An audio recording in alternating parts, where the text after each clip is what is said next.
Normatividad APA en la citación. Cuando consideramos incluir citas en nuestros trabajos académicos, solemos preocuparnos porque pensamos que son muchas normas las que debemos considerar. En realidad, las normas para referenciar nuestras citas son las mismas siempre. Lo único que varía es el formato de la cita dependiendo de sus características. A continuación, explicaremos la normatividad de citación APA sexta edición e incluiremos algunos ejemplos del Centro Javeriano de Escritura. Una cita es la extracción de las ideas originales de una fuente consultada para incluirla en el cuerpo de nuestro trabajo como sustento de nuestros argumentos. Estas ideas de otros autores pueden extraerse de forma literal o como copia textual, en cuyo caso les llamaremos citas textuales. También podemos extraer estas ideas ajenas con nuestras propias palabras, lo cual no significa que la idea sea nuestra, por lo que se llama cita de paráfrasis. En ambos casos, nuestras citas deben llevar su referencia. Hablemos primero de las citas textuales. Recordemos que una cita textual es la extracción literal del fragmento que nos interesa reproducir en nuestro trabajo. Cuando consideramos que el fragmento es demasiado largo y una parte de él no es útil para nuestro párrafo, es permitido cortar la cita y colocar puntos suspensivos entre paréntesis en el lugar del texto omitido.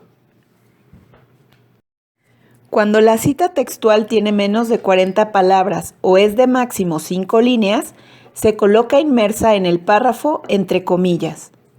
Cuando la cita es centrada en el autor, escribimos su apellido antes de la cita textual, seguida del año de publicación entre paréntesis. Al término de la cita textual, inmediatamente después de cerrar comillas, abrimos nuevo paréntesis y anotamos el número de página del documento de donde se extrajo la cita textual. El punto y seguido, o punto y aparte, se colocará después del paréntesis de la página. Cuando la cita es centrada en el texto, incluimos la cita después de palabras conectivas que le den continuidad al párrafo, entre comillas, y al cerrar las comillas colocamos entre paréntesis el apellido del autor, coma, el año de publicación, coma, y el número de página del documento de donde se extrajo la cita. El punto y seguido o punto aparte se colocará después del paréntesis de la referencia. Cuando la cita textual tiene más de 40 palabras o más de 5 renglones, se escribe después de 2 puntos y aparte en un párrafo independiente de nuestro texto, sin comillas, con un margen 5 espacios mayor del lado izquierdo del párrafo. La letra de la cita será un punto menor al aplicado en el documento, es decir, si el tipo de letra de mi trabajo es Arial 12, mi cita textual será Arial 11. Si mi cita textual larga tiene énfasis en el autor o énfasis en el texto, el criterio de las referencias aplica exactamente igual que en las citas cortas, como se puede observar en los ejemplos mostrados del Centro Javeriano de Escritura, excepto porque el punto y aparte se coloca al término de la cita y antes del paréntesis de la referencia.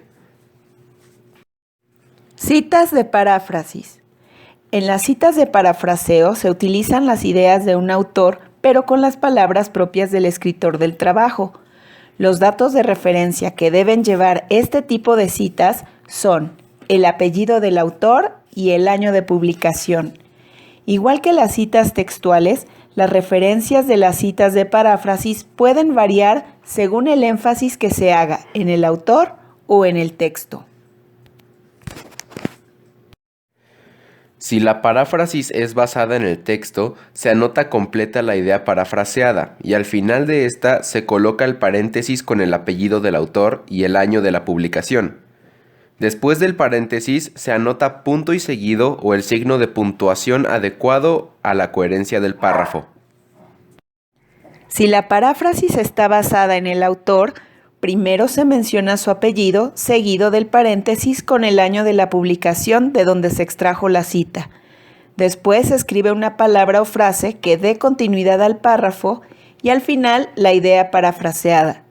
Entre la idea parafraseada y la idea siguiente debe ir un punto y seguido. Como nota adicional, la Biblia, el Corán y las comunicaciones personales se citan dentro del texto, pero no se incluyen en la lista de referencias, aunque dentro del párrafo se mencione la fuente. Al parecer, incluir citas textuales en nuestros trabajos es más fácil de lo que parece, y siempre les darán a nuestras ideas la credibilidad y la validez que puede aportar un aparato crítico bien empleado. Espero que esta guía resulte de utilidad y te animes a citar fuentes de consulta en tus próximos trabajos.